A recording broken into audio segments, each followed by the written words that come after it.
Mr. Friend raised concerns about using the SWAT team to arrest someone who was willing to turn themselves in, and the FBI takes his clearance. Wouldn't even let him get access to his firearms training records, which he needs to get employment. Mr. O'Boyle's went 200-some days without getting paid. Mr. Allen's went 450 days without getting paid.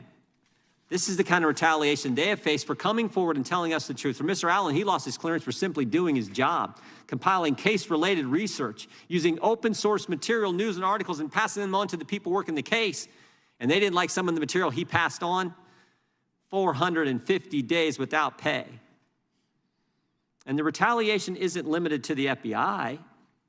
Democrats on this committee also engaged in it. They leaked parts of these guys' interviews to the press. Press reported on it, and then the press had to issue corrections. The Post, the Washington Post, the New York Times, Rolling Stone, because what the Democrats told them wasn't accurate, what they reported wasn't accurate. That's why Mr. Allen would only let Republicans talk to him. He said, I've seen what's going on. I want to be interviewed by the Republicans. We've talked to over 24 whistleblowers. People have come to us. We've interviewed several of those, and today 3 of them. 3 of those brave whistleblowers and a lawyer who represents them will tell us their story. They will tell us what happened, what they saw, and then what happened to them because they were courageous enough to report it to Congress. And I just want to tell you guys, get ready.